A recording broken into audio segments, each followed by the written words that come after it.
This is the fourth presentation from the gender module.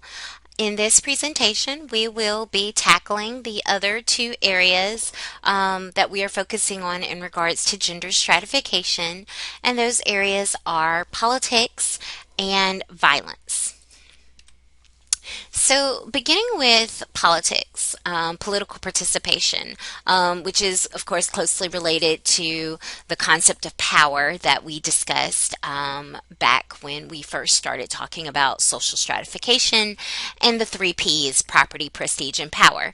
So, what we know about political participation is that women are more likely to vote. This is true in presidential elections, and it's true in local state elections, elections that take place in non-presidential election years, that there is this kind of consistent gender gap in voting rates among men and women. There is also, or there has been, a growing gender gap in political party identification, with women being more likely to identify as a Democrat or say that they lean towards the Democratic Party. I mean, you can see there that poll that has data up through 2016. Now, of course, it's worth noting that part of this kind of gap among all women versus all men does have to do with the kind of increases that the Democratic Party has made, particularly with African Americans, Latinos, and others. That those groups are more likely to vote Democratic than for the Democratic candidate versus the Republican candidate, and this trend held in the 2016 presidential election. As you can see, more people of color voted for men and women voted for Clinton than for Trump, while for Trump, the for white men and white women were more likely to support Trump, although that gap between men and women was for it was for women, the gap between Trump support versus Clinton support was much smaller than it is for men. When we look at who holds political office, then that's where that kind of gender stratification clearly comes into place. Because although women might participate in the political process at greater rates than men, if you look at who actually holds these positions of power, whether at the national level or at the state level, men are vastly overrepresented when compared to women for these positions. And you can see that that holds true whether you're talking about the U.S. Senate, the U.S.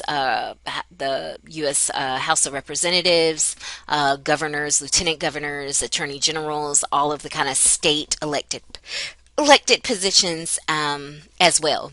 And even and that graph from Fortune magazine even shows that if you consider something like mayors of the largest cities, so even at like kind of that local level, this is much less likely to be, these positions are also less likely to be held by women. And part of this lack of representation is kind of further driven by the fact that if we were ever to want to get at parity, meaning that women were represented equally in political positions as men, then that type of parity would necessitate that for both Republicans and Democrats, women had an equal likelihood of being represented. And currently, that's just not the case. It's worth noting that, up until the 90s, Republicans and Democrats roughly had equal numbers of women at the national level. Some years there would be a little bit more Republicans in the House and Senate. Some years there'd be more Democrats, but the numbers were pretty low and they were roughly equal. a transition happened in the late 80s, and part of that could be through the founding of Emily's List, which is an organization that helps Democratic women run for office. It provides them with information, knowledge, as well as resources. And you can see at that point in the 90s, you have a dramatic increase in the number of Democratic women who ran and were successful in gaining a national seat. While during that same time period, Republican gains in terms of gender representatives were relatively low. In after the last few elections, Republicans have placed more resources in trying to gain female candidates to run and to successfully, gain a position, but they have not been nearly as successful as Democrats at doing this. And you can kind of see if you like looking at like kind of pictorial representations for the 113th United States Congress. The women are kind of represented in full color there compared to their male counterparts, and you can see that whether you are looking at the Senate, which is at the top, or the House, the number of Democratic elected officials, female officials, just greatly outnumbers the number of Republican female elected officials in those two houses. And so, one question to ask is, how does the U.S. compare with the rest of the world? And of course, everyone structures their national government differently. But if we just focus on something like female leaders, obviously the United States has had zero female presidents. When you compare this to other countries, currently 27 countries have women as heads of state, and 74 countries have previously had women in this position. So the U.S. Is, while certainly not the only country, we are a bit of an outlier in the sense that we have never had a female head of state. And the second question that one can ask about this is, why? Why is there this disproportionately low number of female politicians? Why have we never had a female politician as the head of state? And there are kind of three possible explanations we can give here. One is just basic prejudice. People might have beliefs that women are incapable of holding those positions, whether it's due to competence or emotions and rationality, or just the idea that people might feel women should be in the home. All of these would be kind of prejudices and biases. The second one would be gender socialization. To what extent are we still raising and socializing, girls and boys differently, so that boys and young men are more apt to take on leadership positions, to put themselves out there, to kind of run for political office. If we do not raise girls to believe that this is a viable option for them, something that they can do, something that they would be good at, then they're less likely to run. But then also, if we don't put that idea out in society that, irregardless of gender,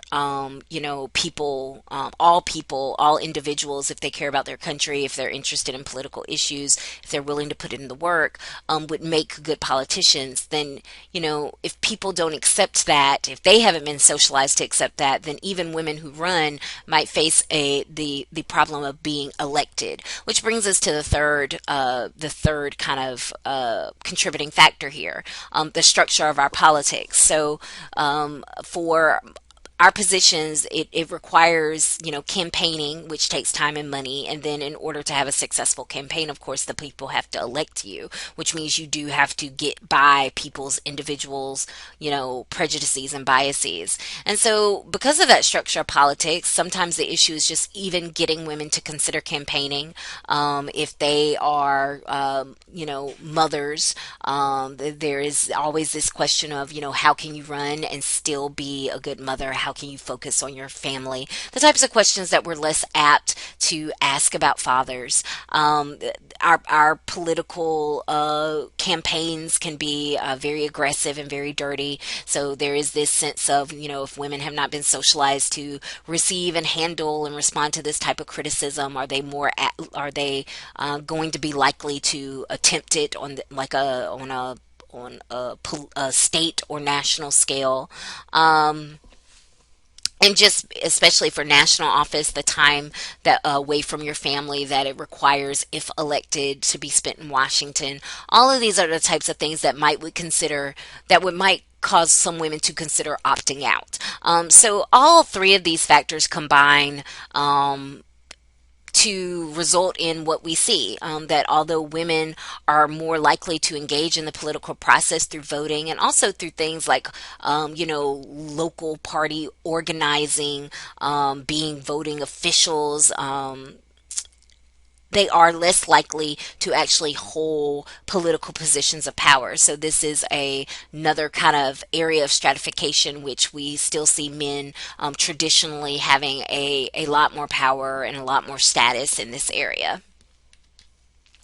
The final kind of topic that we're going to talk about when it comes to gender stratification, it doesn't align with any of the P's, but it is important because it does affect people's day-to-day lives as well as mortality rates, and that is violence. And sometimes because there is such a gendered dynamic to violence, we even just call this gendered violence. The fact that we can kind of talk about violence and who is engaging in it and who it is happening to in gendered terms.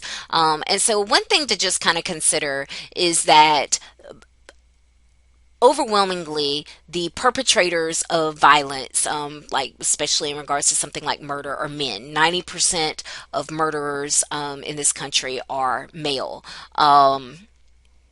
And there are 10% of women there. So, don't necessarily let those TV shows like Snapped or Black Widow like make you think that these numbers are much higher than they are. But then also men are more likely to be victims. 72% of murder victims are men versus 28% of women. It's worth noting that of that 72%, of course, most of the people that are committing violence against them, the people who kill them, were men as well. So although we talk about male on female violence quite a bit, and although there is this kind of public pop cultural obsession with female on male violence, although those rates are relatively low, male on male violence also is quite common. And in the case of male on male violence and male on female violence, but especially male on female violence, the concept that sometimes comes up is thwarted entitlement. The sense that men are socialized, much more so to women, to think that they deserve something. They deserve female attention, that they deserve respect, that they deserve, women to be interested in them, and that if they don't receive what they observe, whether it's, someone disrespecting them, whether it's a woman not giving him her phone number, whether it's a wife leaving her husband and taking the kids, that this thwarted entitlement can become a very slippery slope that leads to rage and aggression, which as we discussed in a earlier presentation, that kind of that is a rule of masculinity, right? That number 4 was give them hell. That we socialize boys to be aggressive in a way that we don't socialize women to be aggressive, and that we also socialize them to kind of repress emotions, with the exception of maybe anger. And once again, this is something that we don't socialize women to do. If anything, we don't do a good job of socializing women how to, own and act upon their anger in acceptable ways. But, we give boys a lot of leeway, even as young children, around aggression, right? We say things like, that's boys being boys. Oh, that's just roughhouse play. He pushed you down because he liked you. all of these are the types of societal messages that can contribute to this larger trend that we then see in adulthood. That when it comes to these ultimate acts of aggression, engaging in physical assault, engaging in homicide, men are more apt to do it than women are. And once again, just a reminder from the sociological kind of position, we aren't saying that this has to be the case. We aren't saying that men are biologically, just more capable or just have tendencies towards violence. No, we're saying that we socialize and we as a society contribute to this phenomena by making it more acceptable for men to be violent in a bunch of smaller ways throughout their lifetimes. Violent sports, violent playing, encouraging them to aggressively, pursue women, to not take no for an answer. So we encourage this behavior in a lot of ways that then can lead to this really disturbing trend.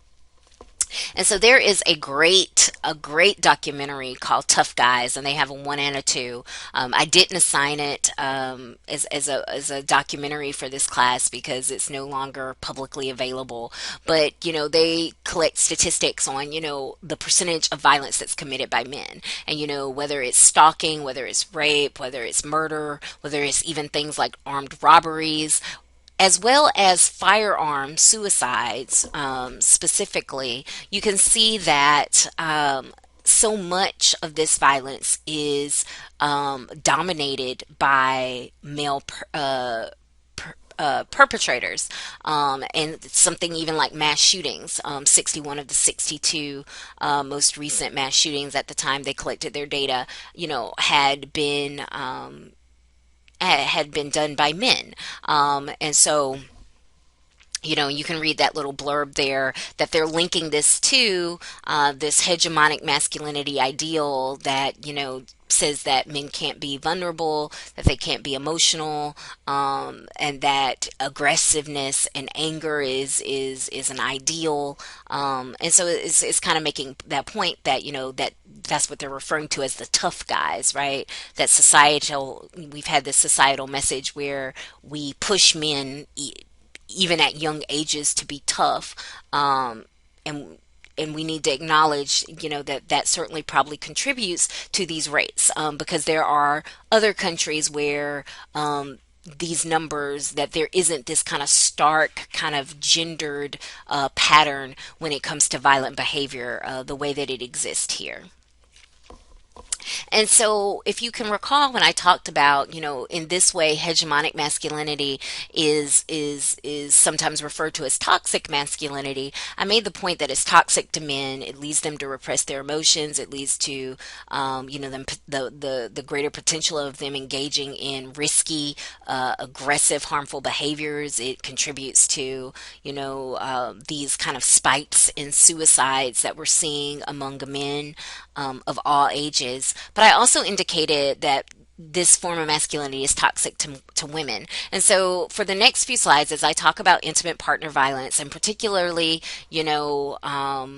what we consider to be, what we used to call domestic violence, and now we call intimate partner violence. And then also I'm going to focus on sexual assault and rape here. I'm going to note that women can be perpetrators of this as well, but similar to what we established in regards to homicides, men are much more likely to be perpetrators, particularly of physical intimate partner violence and sexual intimate partner violence. So the reason why we've adopted the term intimate partner violence versus domestic violence, it has to do with the fact that domestic violence largely pretty much pertain to people that live together or used to live together or share a child together. Intimate partner violence is broader because now we can talk about people that even if they don't have a child together and have never lived together, if they have been in any type of intimate relationship that we can talk about the violence that occurs in those relationships, even if it's dating or hooking up or Netflix and chilling, whatever the terms of the relationship might have been. If violence occurs in those relationships, we now have a way of talking about it that and categorizing it in a way that we didn't when we referred to it as domestic violence. So there are three types of behavior that make up intimate partner violence: physical, sexual, and emotional. Emotional violence is probably one of the least measured, and perhaps is the form that has the greatest amount of gender parity, just kind of based on anecdotal evidence. The reason why it's one of the least measured is if you look at what's under that list: put downs, ignoring feelings, lying, blaming, accusing, being controlling. A lot of these things are not crimes. So we don't have an objective way of really gathering data about the extent to which this might be happening in people's relationships. Two interesting cases where women have been shown not so much threatening suicide, but encouraging suicide, and they have been found culpable for their male partner's deaths. Those cases indicate that this type of emotional abuse and manipulation can be just as damaging. But because, as I stated, it's not a crime, we oftentimes don't have objective third party data about the extent to which this is going on. So we certainly don't know, therefore, are men or women engaging in this type of abusive behavior more or less than the other. For physical violence, especially when it becomes more serious and severe, we get better data because it increases the likelihood that police are more likely to be involved. And while both men and women can and do engage in physical violence, usually just due to the differences in size and strength, some of the more severe injuries and certainly any type of death that results from physical violence is more likely to occur when you have a male perpetrator than a female perpetrator. And then, of course, we have sexual violence, which is all the types of forms of sexual assault, including rape, which is just but one form of sexual assault. So, as I've already indicated, the prevalence of IPV is hard to measure. The police are more apt to get involved if you have physical and sexual violence, but not necessarily, because they are still, kind of reliant on people calling in this information, of people reporting it to the police. And for a lot of reasons, people do not always report when they are the victim of IPV. And so we have the best data about the more severe forms of IPV, the type of IPV that lands people in the hospitals with serious injuries, the type of IPV that results in children being removed from homes, and obviously the type of IPV that results in people's actual death. And so, based on what we know about severe IPV, this is largely decreased in the 70s, and a lot of the decrease has actually been behind a decrease in the number of female perpetuated IPV, what we sometimes call retaliatory homicide. So women fighting back against men who have perhaps engaged in ongoing abuse. And part of the reason why we've seen a lot of that decrease in the 70s is because we've passed the Violence Against Women Act, which has made a lot more resources available to communities. So there are a lot more women's shelters than men's shelters, and those women's shelters oftentimes are taking in women fleeing abusive situations. Divorce laws in most states have become more lax, so women are increasingly more likely to leave these situations than what they were in the 70s. And then, of course, economic and educational opportunities are greater for women than they were before the 70s, meaning that if someone is staying with someone, is less likely to stay with someone for financial dependency reasons as they perhaps would have in your grandparents' generations. So all of that has resulted in diminished rates of severe IPV. That being said, we know based on just kind of behavioral surveys that there is still a lot of abuse that goes on in relationships. One form of violence is what we call situational partner violence. This is the couple that you perhaps hate to go out to dinner with. They routinely engage in emotional abuse and light to moderate physical abuse and sexual abuse. And it's almost just kind of how their relationship goes. And this is certainly toxic and problematic. But because this is kind of normative for that couple, they're much less likely to report it. They're much less likely to end a relationship and leave over it than the other two types of violence that I'm going to talk about. And based on behavioral survey data, when you are considering something like situational partner violence, both men and women are roughly equally likely to engage in this type of abusive behavior. Frequent yelling, frequent accusations, insults, shoving, maybe scratching, embarrassing sexual comments, pressure to have sex, right? All of these types of things fall under what we call situational partner violence. Then we have intimate terrorism. This is where in this case, instead of it being both partners, it usually then just becomes one partner and is not always, but is more likely to be the male partner in heterosexual relationships. The key word here is terrorism in the sense that it is ongoing and it is oftentimes more severe and it grows in severity over the years. And I'll talk a little bit more about that in the upcoming slide on cycle of abuse. A final type of way that we can classify IPV is what we call family annihilators. They're not always men, but once again, this is a statistic that shows much more likely to be male perpetrators than female perpetrators. Family annihilators are people that literally kill their entire families, and they usually follow this up with suicide. So they kill their partner, and in a lot of cases, will often kill all of the children in the home as well before taking their own life. And this form, this really tragic outcome. Like I said, it's not always male perpetrators, but because this is the type of crime that we do have criminal statistics, the criminal justice statistic to pull from, we can say that it is predominantly men. So, as I indicated, intimate terrorism, one way that we can kind of classify it and talk about it is through the concept of the cycle of abuse. We used to call this the battered women syndrome in the 70s, 80s, but it has now become kind of gender free terminology to acknowledge the fact that there are men victims who have female abusers who display this same cycle of abuse. And so I'm going to go through the three phases. The first phase is the tension building phase. This is the phase where your partner perhaps increases their criticism towards you. They yell, or perhaps the opposite of yell, they give you the silent treatment.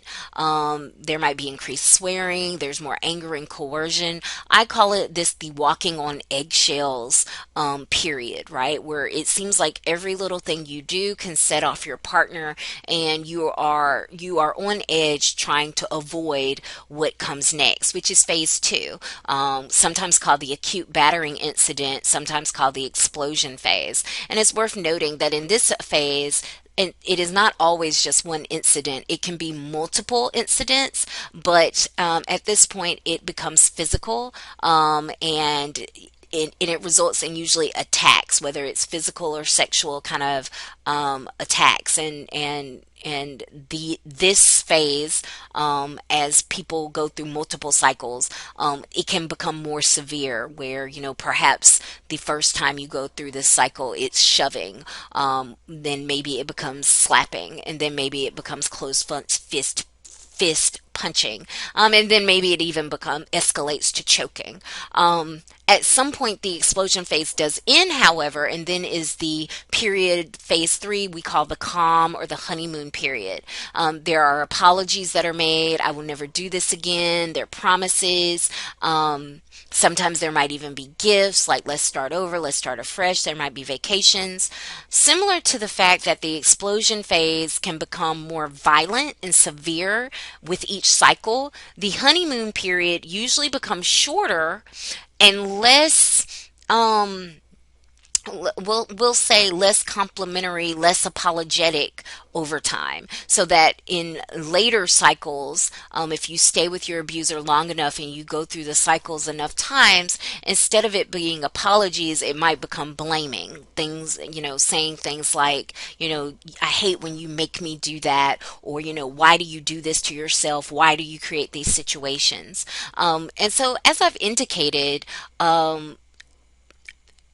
victims of abuse usually don't leave after a cycle of abuse. They can stay through multiple cycles. And, it raises the question of why victims stay. And we know that they can stay for a variety of reasons. Everything from financial dependency to they've been so broken down through emotional and abuse that, they believe that they deserve it. Perhaps they've been ostracized or they've been isolated, from their family and loved ones, so they feel like they have no one to turn to for help. All of this, of course, is occurring in the context of an intimate relationship. So oftentimes there's still a lot of love for their abuser, and there is a lot of hope that when they say that they will get better and it won't happen again, that's true. So all of this contributes to victims not necessarily leaving, and then even when they attempt to leave, some we know from data that oftentimes it takes multiple attempts at leaving before they are successful at severing ties with their abusive partner. Part of the reason why this had the name the battered woman syndrome is because when this was first introduced in the 70s, it was as a defense for it was being used as a defense for women who had eventually killed their abusive partners, and that's because if you think about when, especially women, are more likely to violently retaliate against their abusive partner, it is not likely to occur in the explosion phase.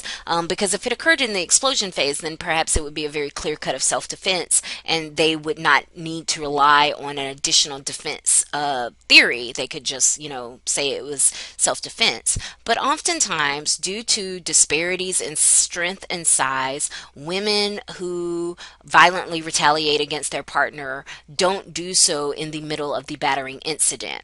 They are more likely to do it in the tension building phase, because at this point, if they've stayed through multiple cycles of abuse with their partner, they know that what is coming next. They know that at some point there will be an explosion, there will be acute battering incidents. If they have gone through it multiple times, they perhaps do fear for their life, fear that this will be the incident that will result in their death. But before we had this as a defense explanation, women were convicted when they killed their abusive partners because they were not in immediate fear of their life at the time that they did so. And so the psychologists who developed this theory, who developed this cycle, it was largely related to offering an explanation as to the dynamics that occur in an abusive relationship. The final form of violence that I'm going to talk about is rape, which is one form of sexual assault. Of course, sexual assault can include everything from, unwanted touching, groping, sexual harassment, rape being a very specific form of sexual assault, and the definition of rape can vary state by state, but it almost always involves non-consensual penetration. And so, using this just kind of broad definition, once again, we do not have the best statistics about rape prevalence. We know what gets reported to the police, but we also know that rape is a very underreported crime, for both men and women. The data that I'll be using comes from the National Intimate Partner and Sexual Violence Survey. It was last conducted by the federal government in 2010.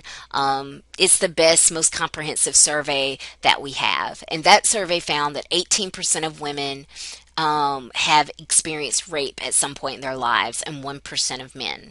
I want to say something about this 1% of men, because while that 18% for women is still probably an undercount, this 1% of men is almost definitely an undercounting. For a lot of reasons, we don't have good data about men being raped. Part of it has to do a lot with, of course, our conception of masculinity, and the fact that men who have been raped, especially if as children, are very are much more ashamed of this than even women are, and are unlikely, certainly unlikely to report it to an authority figure, but are really even unlikely to report it in a confidential survey. Um, because of this, the idea that this violation, made you less than a man. It contradicts what we say about men being tough and men being, dominant. Those kind of ideas that exist in hegemonic masculinity.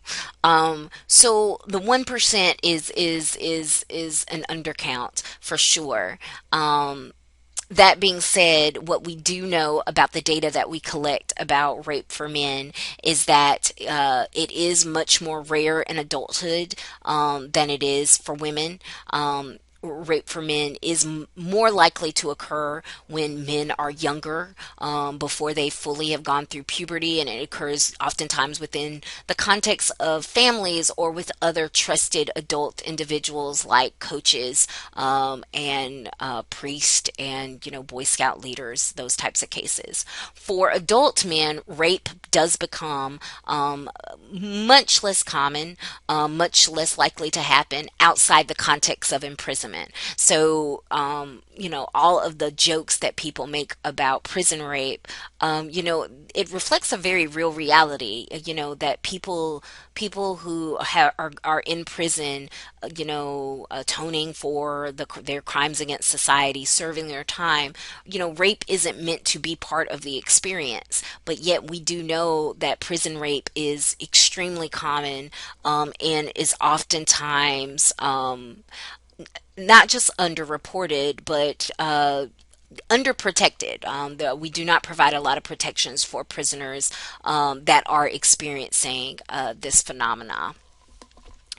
But for women, when you think about rape, you maybe were raised to be afraid of the stranger who jumps out of the bushes, or the stranger who puts something at your drink in the bar. We're raised to, as women, to have stranger danger. But the statistics actually show that you are much more likely to be raped by an intimate partner or former intimate partner, an acquaintance, or a family member than you are a stranger. And so this shows that, for women, yes, by all means, be afraid of the guy in the bushes, but you also have to be afraid of the classmate that you meet up with to study with, or the person that you go on a first date with, or the ex-boyfriend that you meet up with, for what you feel like is just going to be a platonic hangout, and it turns into something more than that, or the current partner who doesn't take no for an answer because they want to have sex that night, whether you do or do not.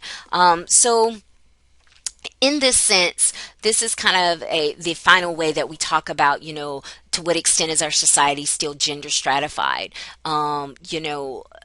Men are more likely to be victims of violence at the hand of other men, because in this case, those hegemonic masculine ideals of being aggressive, of being tough, of being worthy, and needing to demand respect, can create context between men that lead to, to violence. But of course, women disproportionately experience violence and are much less likely to be perpetrators of that violence. So in this sense, the world is a much more dangerous place for women, due to masculinity as well. And so that is it for gender stratification. We've talked about, to what extent are men and women, how are they positioned on that stratification ladder? And with the exception of higher education, where women have made such great gains in the last few decades that they now far outpace men in terms of educational attainment. But for labor force, and political participation and representation, and experiences of violence, women are still stratified in such a way, or experiencing stratification in such a way that they have some structural disadvantages there that men do not have. So the final presentation is going to be, what